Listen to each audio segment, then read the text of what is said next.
उदयपुर वाटी ने मेरे सर के ऊपर रखी है और मैं ये सम्मान की पगड़ी आज मनोज चौधरी के सर के ऊपर रख करके जा रहा हूं। इसका शुभकर्ण जी के इस पगड़ी का आप लोगों ने सम्मान करना है। इस पगड़ी की लाज हमें रखनी है। इस सुंदर 4-6 घंटों की तैयारी में यूं लगा कि पूरा विधानसभा क्षेत्र आज उदयपुर वाटी बस स्टैंड पर उमड़ आया है। प्रशासन के तमाम हमारे इन भाइयों को बहनों को बधाई देना चाहता हूं कि बहुत अनुशासन से पावन यज्ञ आपने किया।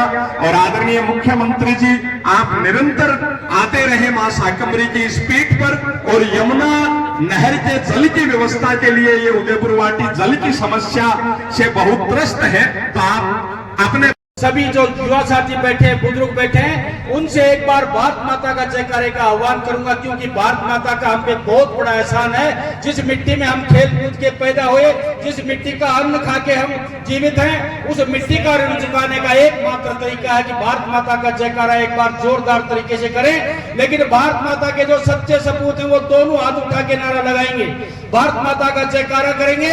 और भारत माता की थोड़ी कम परवाह करते हैं वो एक हाथ उठा के नारा लगाना, और भारत माता की बिल्कुल ही परवाह नहीं है वो अपने हाथ जेब में रखना। मैं देखता हूं भारत माता के कितने सपूत यहाँ पर उपस्थित हैं। बोले भारत माता की। बहुत बहुत धन्यवाद आपको।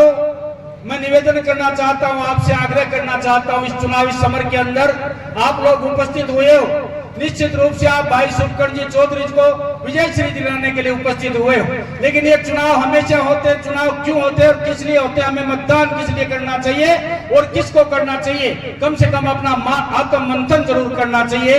वोट को अमूल्य इसलिए बताया गया कि वोट को देते वक्त आप लोग अगर सोच और समझ के वोट नहीं डालते हो तो मैं समझता हूँ आप समझदार नागरिक नहीं हो और समझदार मतदाता भी नहीं हो। आप तुलना कीजिए, आप दिल्ली की तुलना कीजिए, ये पूरे देश का चुनाव है। उदयपुर वाटी और खेतड़ी और नवलगढ़ या झुंझुनू या सूरजगढ़ का चुनाव नहीं है। आप एक विधायक चुनने नहीं जा रहे हैं, 135 करोड़ के इस देश का मालिक चुनने जा रहे हैं। और उनकी तुलना अगर आप लोग नहीं करते हो तो मैं फिर कहता हूं आप जागरूक मतदाता नहीं हो। ये देश किसके हाथों में देना है, जिस सुरक्षित हाथों में देना है या सुरक्षित हाथों में देना है, यह आप पर निर्भर करता है, उदयपुर वाटी के लोगों पर निर्भर करता है। मैं आग्रह करता हूं, एक तरफ हमारे माननीय प्रधानमंत्री नरेंद्र जी मोदी तीसरी बार प्रधानमंत्री बनने जा रहे हैं, दूसरी तरफ कांग्रेस और अन्य दल कहते हैं कि हम राहुल गांधी को प्रधानमंत्री बनाएंगे। कम से कम तुलना तो करना सीखो उदयपुर वाटी के लोगों, खेतड़ी के लोगों। मैं तुलना करना चाहता हूं, आप लोगों से आग्रह करना चाहता हूं, नरेंद्र मोदी को एक पलड़े में रखिए और राहुल गांधी को एक पलड़े में रखिए। कहां जमीन, कहां आसमान, कहां राजा भोज, कहां गंगू तेली, कहां मूंछ का बाल, कहां पूंछ का बाल। कम से कम तुलना करके तो वोट डालिए। आग्रह करता हूं, मैं निवेदन करना चाहता हूं, 60 साल के अंदर राज करने वाली ये कांग्रेस पार्टी ने इस देश को दिया क्या है और पिछले 10 साल का हिसाब देने के लिए हम लोग तैयार हैं। माननीय प्रधानमंत्री नरेंद्र जी मोदी के 10 साल का हिसाब एक एक बच्चा दे सकता है, एक बुजुर्ग दे सकता है। मैं 60 साल का हिसाब मांगता हूं। आप लोगों ने तो इस देश को दिया, चाहे भुखमरी दी और चाहे समृद्धि दी। 60 साल तक राज करने वाले कांग्रेस ने इस देश को बना दिया था समस्याओं का, घोटालों का, कांडों का और दलालों का बना के रख दिया था। एक जमाना होता था जब दुनिया का कोई भी नुमाइंदा हिंदुस्तान की सरजमी पे पैर रखता था तो इसकी मिट्टी को उठाकर अपने माथे से तिलक लगाता था और अपने आप को धन्य और पवित्र समझता था। कभी ये देश गंगा, जमुना और सरस्वती का कहलाता था। हिमालय, अरावली और माउंट की मां भारती, ऋषि मुनि और गौतम की तपोभूमि 50 साल के राज में बना दी थी इसको।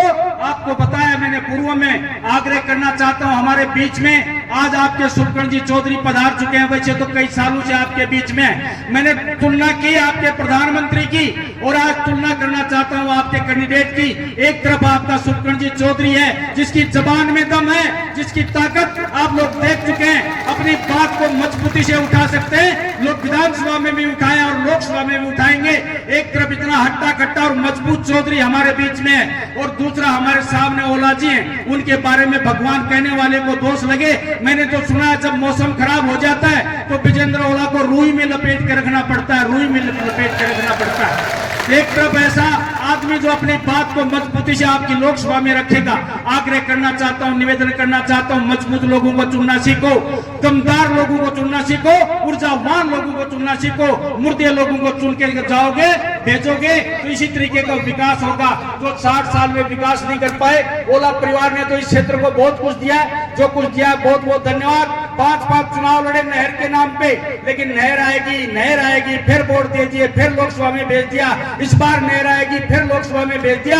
नहर तो आई नहीं, लेकिन खुद ही चले गए और उनके बेटे आज हमारे सामने हैं। लेकिन हमने विधानसभा के चुनाव में कोई वादा या दावा नहीं किया था। हमने नहीं कहा था कि शेखावाटी में हम नहर लेके आएंगे, क्या उदयपुरवाटी या खेतड़ी में नहर लेके आएंगे, लेकिन बिना दावे के, बिना वादे के, सरकार बनने के मात्र 70 दिन के अंदर हरियाणा गवर्नमेंट से समझौता करके आपकी नहर का जो रास्ता साफ किया है वो है भारतीय जनता पार्टी। उस भारतीय जनता पार्टी के हम लोग वोट मांग रहे हैं। बातें कई हुई, यहाँ पर 370 की बात हुई, ट्रिपल तलाक की बात हुई। 370 को आप 370 मत मानिए दोस्तों। मैं कहना चाहता हूँ इस देश में 370 की वो धारा थी, जिस 370 की धारा की वजह से कश्मीर के अंदर हमारे जो नौजवान शहीद हुए, उनकी दर्द और पीड़ा को महसूस कीजिए। जिसका बेटा शहीद हो गया, उस बुढ़ापे की लाठी छिन गई, उस बूढ़े से पूछिए, उस माँ से पूछिए जिसकी बुढ़ापे में कोख उजड़ गई, उस युवती से पूछिए जिसका भरी जवानी में मांग का सिंदूर उजड़ गया और फिर भी समझ में नहीं आता है, तो उस बहन से पूछ के देखिए जो रक्षाबंधन के दिन अपने भाई के हाथ पे राखी बांधने के लिए तरस गई। जब जाके आपको 370 की धारा के महत्व है और गरिमा समझ में आएगी। एक झटके में 370 की धारा हटाने वाले वो मर्द प्रधानमंत्री नरेंद्र मोदी और अमित भाई साहब। मैं कहता हूं, लोग कहते थे अगर 370 की धारा हट जाएगी तो जम्मू कश्मीर बारूद के ढेर पे बैठ जाएगा। मैं तो कहता हूं बारूद के ढेर पे बैठना तो दूर, जम्मू कश्मीर के किसी मकान का एक कांच तक नहीं टूटा और एक झटके के अंदर 370 हटा के हमारे भारतीय जनता पार्टी के नुमाइंदों ने दिखाई। आग्रह करना चाहता हूं शक्तिशाली लोगों को चुनना सीखो। ऐसे शक्तिशाली लोग आज आपके बीच में शुभकरण चौधरी के रूप में आपका प्रत्याशी है। मैं निवेदन करना चाहता हूं, ये भूल बहुत भारी पड़ सकती है। अगर किसी ने जातिवाद में, धर्मवाद में, संप्रदायवाद में, क्षेत्रवाद में ये गलती कर दी तो ये बहुत बड़ी गलती होगी। मैं निवेदन करना चाहता हूं, आग्रह करना चाहता हूं सभी बुजुर्गों और नौजवानों से, हम 19 तारीख को वोट डालेंगे और जब 4 तारीख को गिनती होगी तो राजस्थान से 25 लोकसभा से 25 कमल के फूलों की माला नरेंद्र मोदी के गले में डालेंगे और उसमें सबसे बड़ा फूल अगर कोई होगा तो शुभकरण चौधरी के रूप में झुंझुनू जिले का होगा। यह आप लोगों की संख्या और उपस्थिति पर निर्भर करता है। कल मेरे यहाँ दौरे पे थे शुभकरण जी, जब उसी वक्त जो आपका कार्यक्रम नायब जी सैनी का तय हुआ, उस वक्त समय बहुत कम था, लेकिन तुरंत हमने कहा कि हमको कार्यक्रम करवाना है। मैं भी खेतड़ी से सैकड़ों गाड़ी लेके आऊंगा और उदयपुरवाटी में आप फोन करो और मात्र रात के समय में आप लोगों ने इतनी उपस्थिति दर्शा के भारतीय जनता पार्टी में जो विश्वास जाहिर किया है, निश्चित रूप से आप धन्यवाद के पात्र हैं। मुझे इतने बड़े मंच का ज्यादा समय लिया उसके लिए मैं क्षमा प्रार्थी हूँ। पुनः सभी बुजुर्गों को धोख देते हुए, युवा साथियों आपको प्रणाम करते हुए अपना कथन समाप्त करते हुए अपनी वाणी को विराम देता हूँ। सबको राम राम, बहुत बहुत धन्यवाद।